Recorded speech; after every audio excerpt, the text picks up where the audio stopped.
Olá, boa tarde.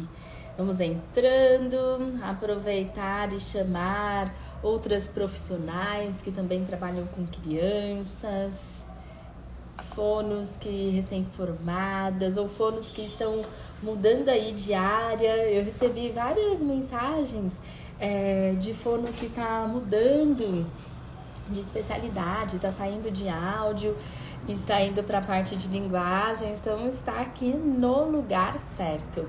Deixa eu colocar aqui para a gente conversar. Hoje nós vamos falar do tema compreender qual é a melhor abordagem para trabalhar com crianças na primeira infância. Qual a melhor abordagem para trabalhar com as crianças? Vou escrevendo aqui enquanto vocês vão aproveitar e compartilhar essa live já com outros profissionais. Qual a melhor abordagem para com as crianças na primeira... Ixi, tá sendo tudo ao contrário. Aproveitem e me conta de onde vocês são. Eu gosto muito de saber de onde vocês são para que a gente possa conversar. Podem fazer perguntas, que assim que eu terminar o tema, eu volto para as perguntas.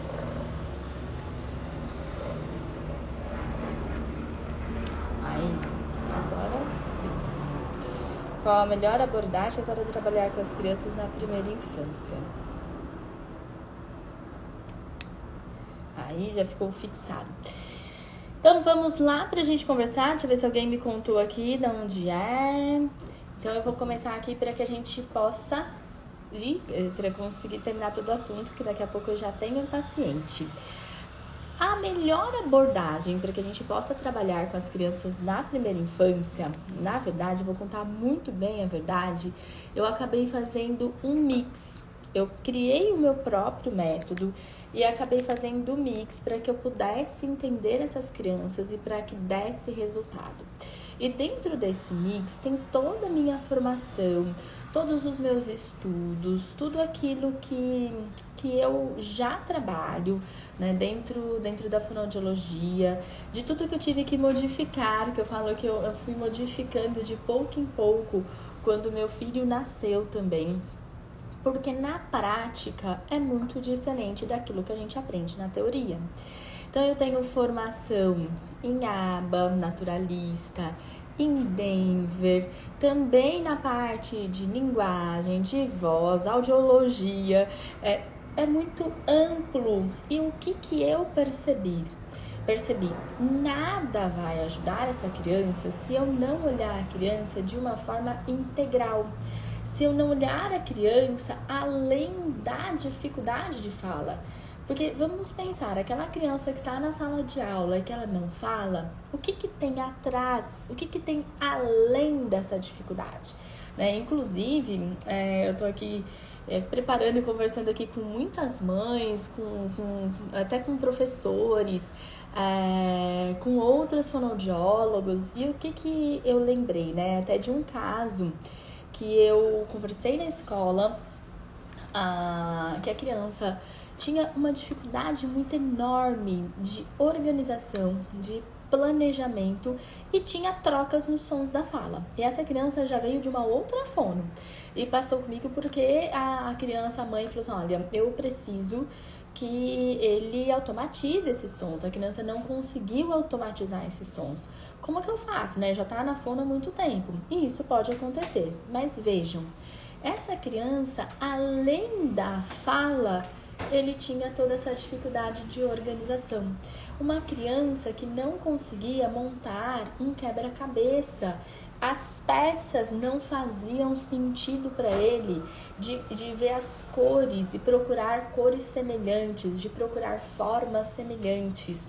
Então, será que essa criança tem uma dificuldade somente na fala?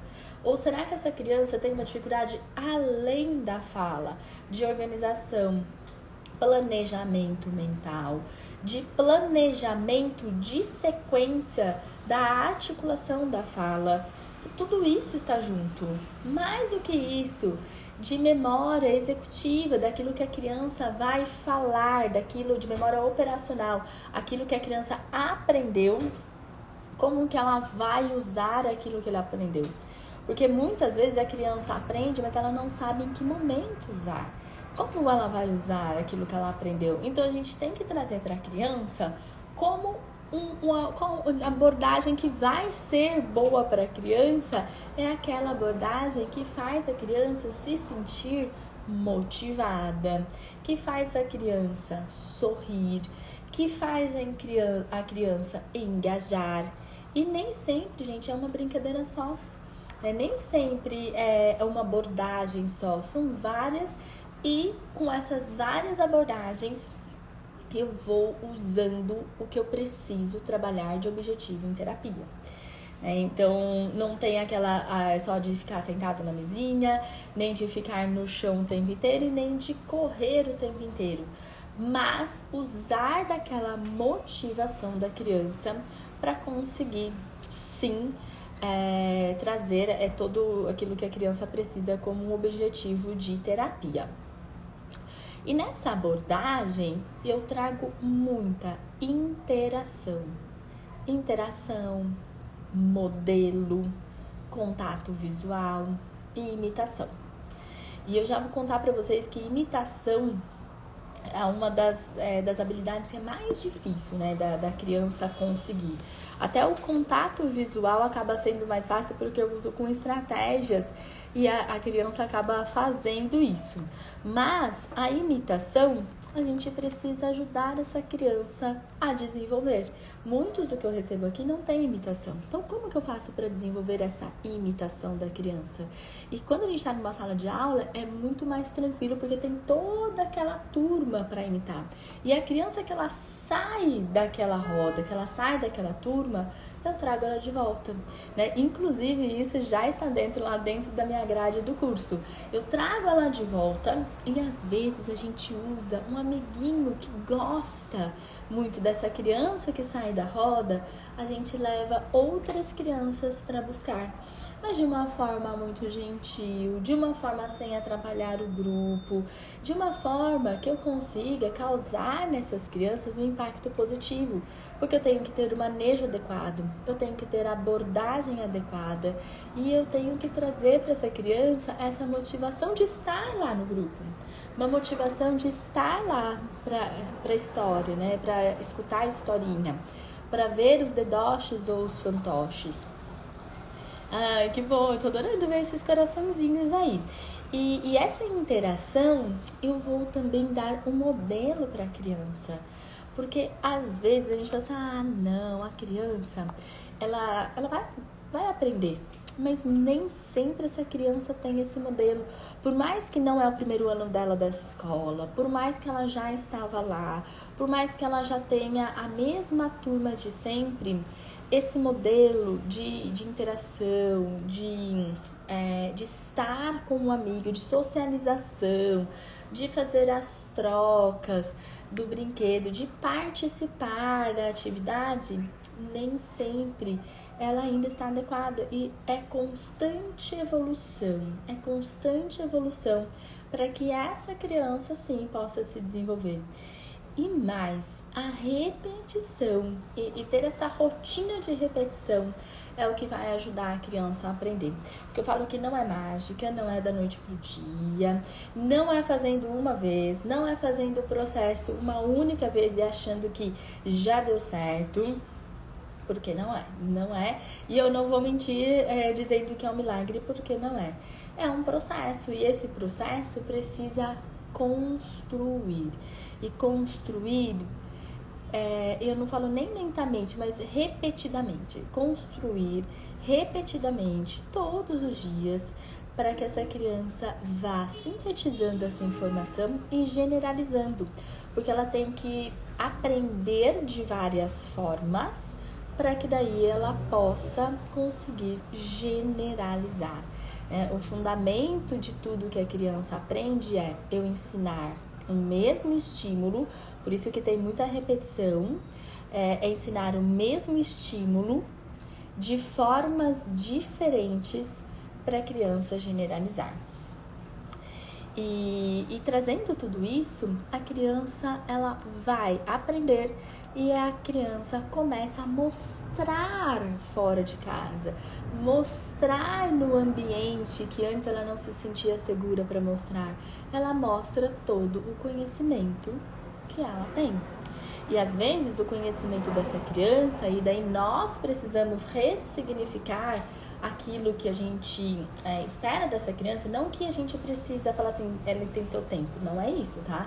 A gente precisa ressignificar para não causar uma frustração no professor, na própria criança, na família, mas de que se essa criança, o que a gente repetidas vezes ensinou e o que ele aprendeu foi dar uma resposta com um contato visual, é isso que eu vou interpretar, eu vou validar, vou contar para ele o nome daquilo que ele está fazendo, porque ele olhou, pode ser porque é para pedir mais, ele olhou porque ele quer finalizar aquela brincadeira.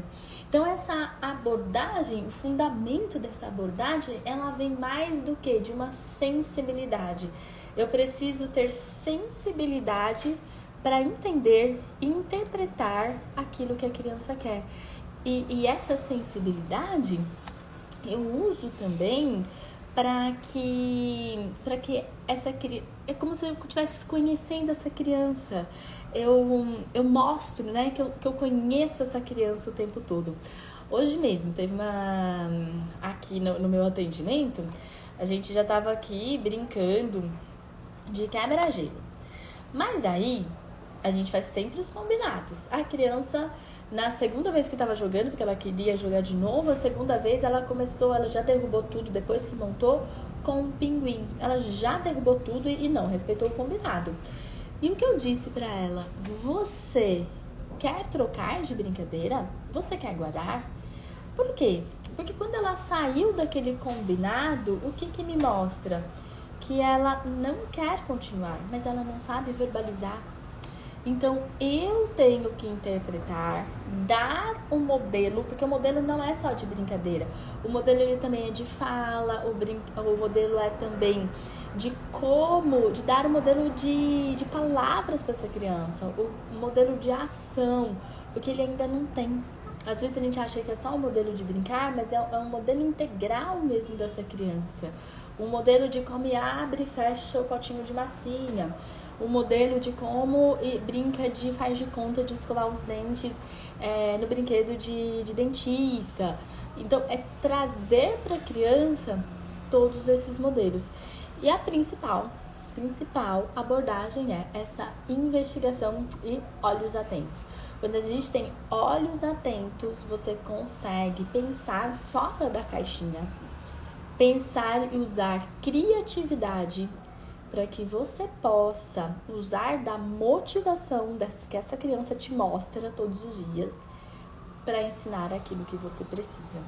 E em momento nenhum eu disse que a gente vai ficar fazendo só o que a criança quer, mas brincar do que a criança quer de uma forma lúdica, usando o que ela gosta muito, porém dando os objetivos que a gente precisa.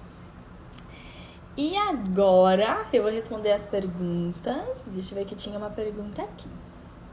A Vanessa Bastos. Meu filho tem 3 anos e 4 meses e fala quase tudo errado. Sempre repito com a palavra correta. O que fazer? Sou de São Vicente, São Paulo. Vanessa, tem uma live que eu fiz aqui que eu falei muito sobre as pistas que a gente pode dar para essa criança, para a criança que fala com trocas nos sons da fala, que é a pista visual. Eu tenho que estar na altura da criança e falar para essa criança bem articulado, mas não identificado, mas não é pausadamente, tá? Não é para falar para a criança assim, panela, não. Panela. Eu falo alongado essa palavra, mas eu não vou picotar essa palavra. Essa é a primeira dica. Então, a pista visual, a pista auditiva, essa criança precisa ouvir o que você está dizendo. E a pista tátil, ela tentar copiar, eu não sei a questão do seu filho, se ele faz contato visual, se ele imita, mas ele tentar copiar aquilo que você está fazendo na altura dele. Por isso que é tão importante ficar na altura da criança. Eu mesma, por isso que aqui é tudo no chão, a nossa brincadeira, a maior parte é no chão. Por quê? Porque é um fator que garante que eu estou na altura da criança. Garante que se a criança olha pra mim, ele consegue ver toda essa movimentação, porque nós estamos na mesma altura. Porque nem sempre a criança senta no chão. Mas ele está ali meio que se movimentando e ele em pezinho ele consegue ficar da minha altura. Então essas são as dicas. E falar para ele adequadamente tem que ver aquilo que ele troca, né? Às vezes o que ele troca, se for o R, por exemplo, de arara, ainda é adequado para a idade. Mas se ele não fala casa, se ele não fala mamãe, se ele não fala papai, se ele não fala dedo, isso aí realmente está fora daquilo que ele já poderia falar da idade dele. Porque com 3 anos e 4 meses, a criança já tem possibilidade de falar muitíssimas palavras muito bem e começar a contar histórias, né? Então, investigue também essa parte aí do seu filho para ver se ele já faz frases, se ele conta pequenas histórias, porque já está no momento. E se isso não estiver acontecendo, ele passa a acumular dificuldades. Isso não pode acontecer. Gente, muitíssimo obrigada pela companhia de vocês. Eu vou agora atender o paciente, mas todos os dias eu estou aqui trazendo um tema para vocês para que a gente possa conversar. Quem tiver alguma dúvida, pode me chamar, manda lá no direct, ou às vezes algum tema de interesse. Também seria muito legal se a gente pudesse, eu tivesse a participação de vocês, para que isso fique interessante para mim e para vocês também. Um grande beijo, tchau, tchau!